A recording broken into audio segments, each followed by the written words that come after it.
Hello, this is Tim, and it is May 12th, 2022. And so I wanted to do this quick video just to highlight some of the things that I talk about or write about in my blog this week. The blog is Breath and Mindfulness, and the basic premise is breathing is foundational. We have been breathing since the moment we were birthed on this planet and every moment since then. And so there's a kind of this meditative axiom or law that is, if you can control your breath, you can control your life. You can control your thoughts, your feelings, your behavioral responses, and thus basically control your life if you're able to control your breath. And so that's the foundational piece in this blog post.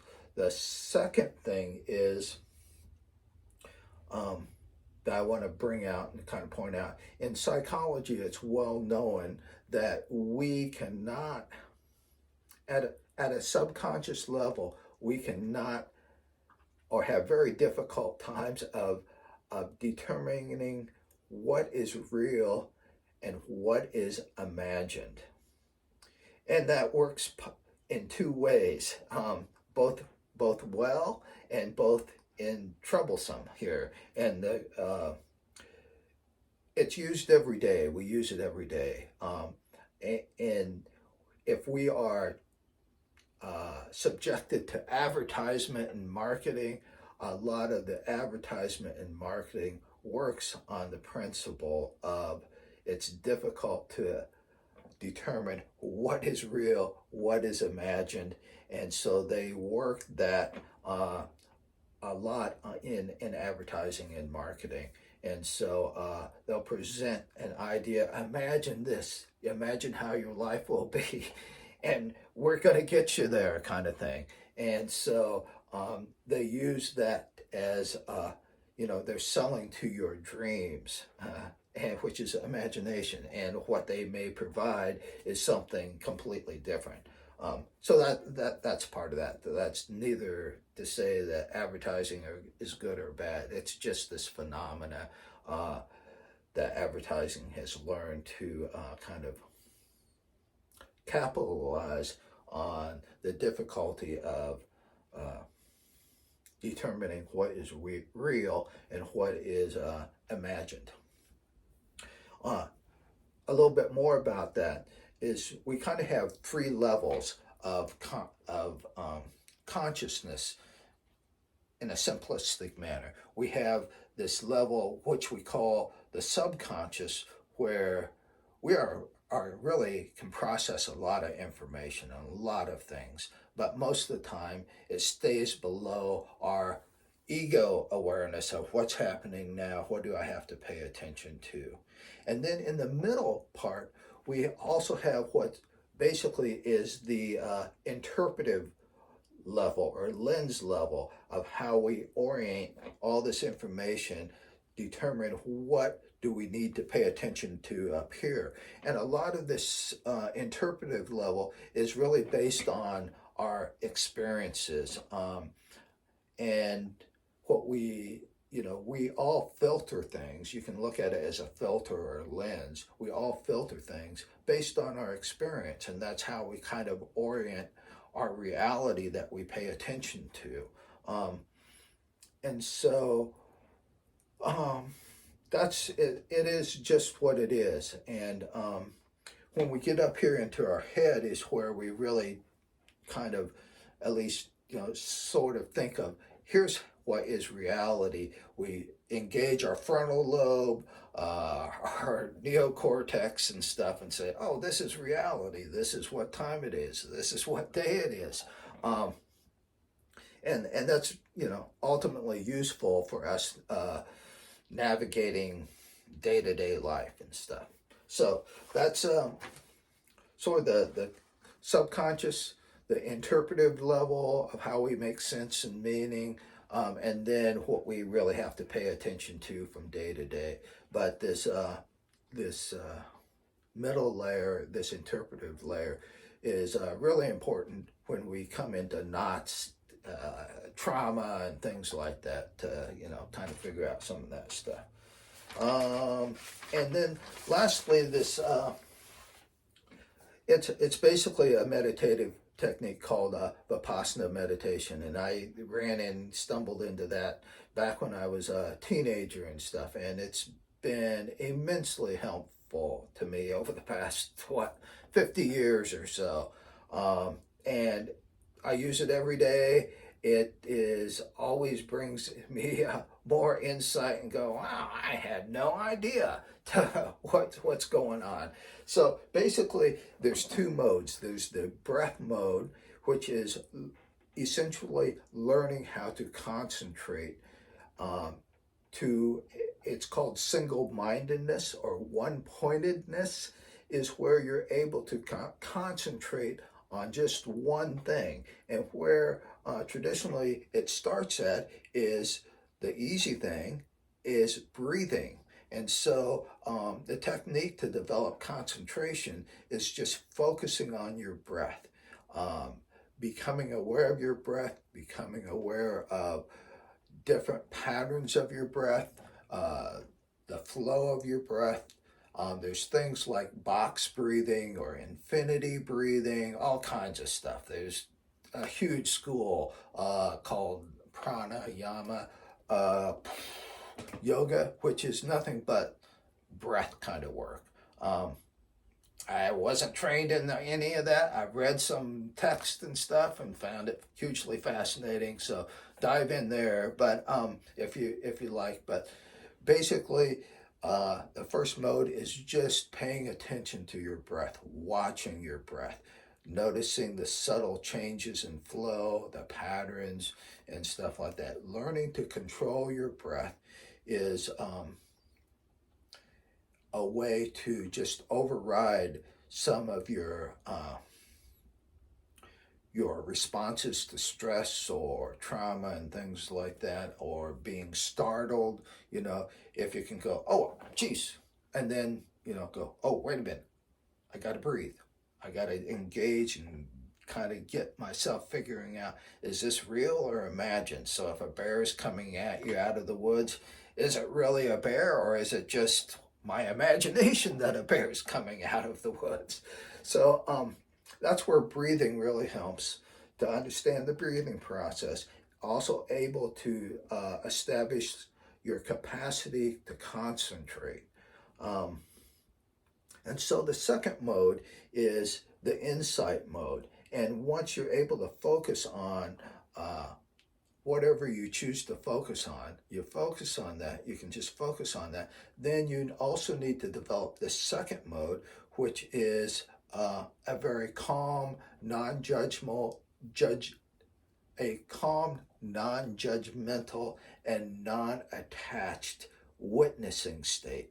So it's a state where you do not evaluate good, bad, painful, pleasurable, or anything like that. You just want to remain in this calm, non-judgmental or evaluative and non-attached state of awareness or witnessing. It's kind of difficult to do, and here's the trick that really worked for me, is instead of saying this is good or this is bad, or this is nice or this is painful, you just say, isn't this experience interesting? It's not a question, it's a statement of, isn't this interesting? And what that allows you to do is open up the experience, because comparatively, if you say this is good, then you have no further analysis, or this is bad, there's no further analysis. You put it in a little box, okay, this is bad, I don't have to pay, I don't like this, I'm going to avoid this, okay, or this is good, great, I want more of it, okay. And being able to suspend your judgment, your evaluation, and also be non-attached to it is you open up the spectrum or the experience so that you can see it's like clouds floating by in the sky. You're laying on the back in a nice summer day watching clouds float by, and so in that mode or position, mental meditative position, is you're able to see an experience form, come into being, and then move on and disappear, just like watching clouds. And so what that allows you to do is to see patterns of an experience. And that becomes a really useful tool, because after a while you see in your life various experiences, and you can go, well, oh, okay, this is where this thought came from, this is how it got to be, this is, oh, this is generally my interpretation of the experience and why it is, and there it floats off. And so we, in life, we have a parade of things, of thoughts, feelings, experiences, all kinds of stuff. And so once you get used to experiencing and sort of viewing life from this non-attached, non-judgmental kind of state of awareness, then it opens up patterns, and you can see patterns, and then you can decide, oh, I'm going to pick this spot to engage, I'm going to pick this spot to influence this experience. And so then that's where it becomes